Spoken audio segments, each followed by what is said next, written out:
Je ne peux absolument pas dire, absolument pas expliquer comment je me suis retrouvée en possession du texte dont je vais vous parler. Alors, comment il est possible que je l'ai eu entre les mains?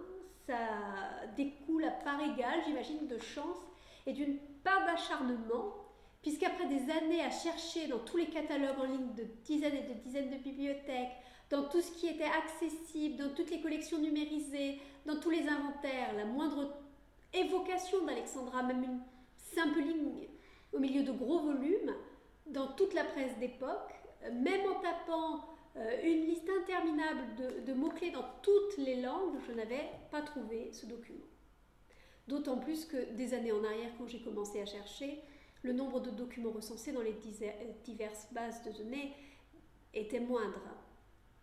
Toutes les informations que j'ai recueillies se sont ajoutées au compte-gouttes. Comme la liste des ouvrages écrits ou traduits par Alexandra, qui n'apparaît d'ailleurs que dans les articles Wikipédia en anglais et en allemand. Alors, dorénavant, ce document apparaît dans cette liste, mais c'est très récent. Donc avant de le trouver, je ne savais même pas qu'il existait. Ce texte est donc maintenant référencé, comme sont référencés d'autres, des participations d'Alexandra à des ouvrages collectifs, des traductions en français et ses recueils de nouvelles à elle. D'ailleurs, l'un d'eux a été traduit en français dès l'époque de sa sortie. Il s'appelle Le Facteur de la Poste. Alors, pourquoi celui-là a été traduit et pas les autres? Ce qui est un peu étrange dans la traduction, c'est que dans notre langue, quand on dit facteur, on pense d'abord au facteur qui poste les lettres, plutôt qu'à celui qui fabrique les pianos. Mais on a quand même jugé bon de le préciser dans le titre. Donc ce sont des nouvelles qui sont toutes basées sur la même morale. Si tu crois, tu es sauvé à la fin.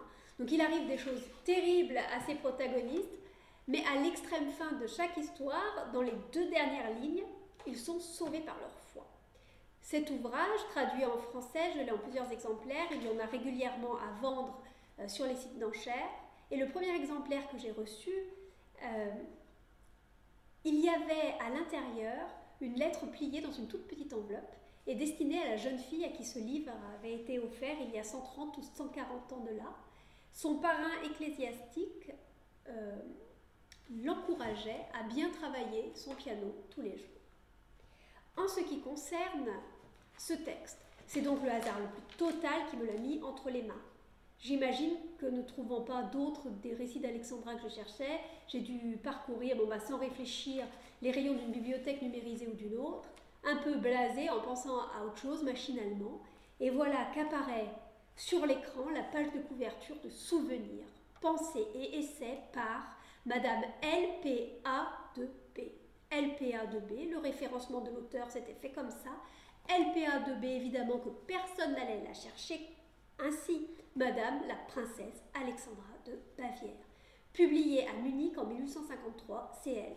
Et cette fois, ce ne sont pas des nouvelles, ce sont des mémoires. C'est comme entrer dans son journal intime, et en plus sans se sentir voyeur parce qu'elle a choisi de le publier. Donc pour moi, c'est de l'ordre du miracle de trouver ça. C'est inimaginable, c'est un cadeau sans prix. Donc je télécharge le livre. Pendant ce temps, j'annule tous mes rendez-vous, je me fais porter pâle. Je ne peux pas attendre.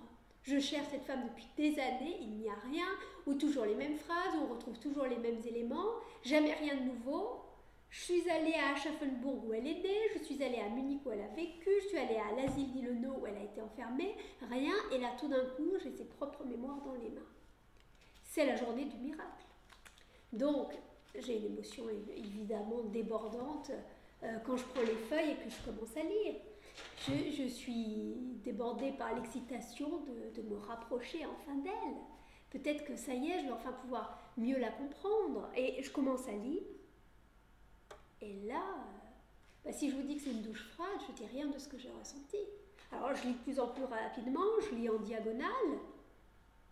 Et puis je relis tout, et puis tout d'un coup m'apparaît quelque chose qui ne m'est encore jamais apparu devant aucun livre. Quelque chose qui ne m'est jamais arrivé à ce point-là de ressentir, c'est le vide. Le livre ne raconte rien. Comme une grande absence, à tel point que c'en est absolument choquant. Vous vous retrouvez les 2 pieds au-dessus du vide, il n'y a absolument rien de logique. Tout est étrange.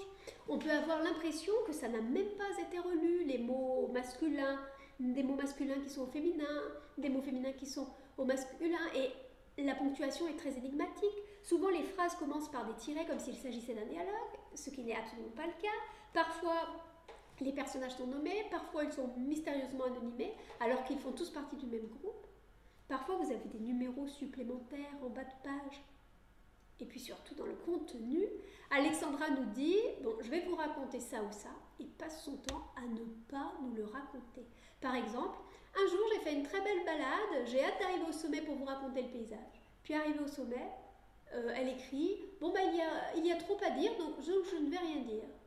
Ou elle dit « Je vais vous raconter un voyage à tel endroit », puis tout ce qu'elle raconte, c'est bon, par exemple, un jour, une dame a traversé la rue, mais pas aujourd'hui. Bon, il me semble quand même que ça n'est pas tout à fait le genre de souvenir qu'on met en avant lorsqu'on écrit ses mémoires.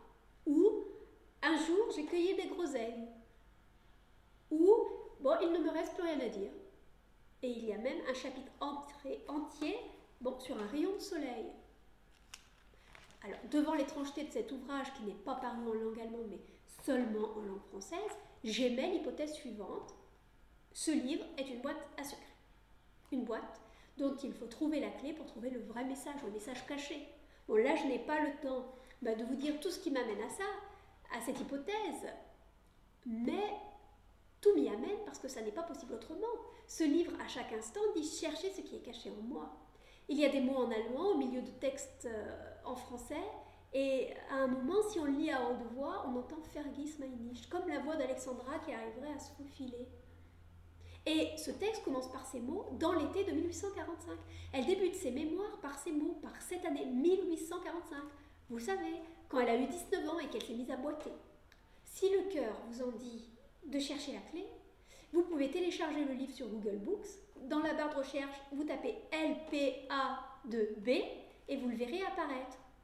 Et puis, revenez vers moi si vous trouvez quelque chose.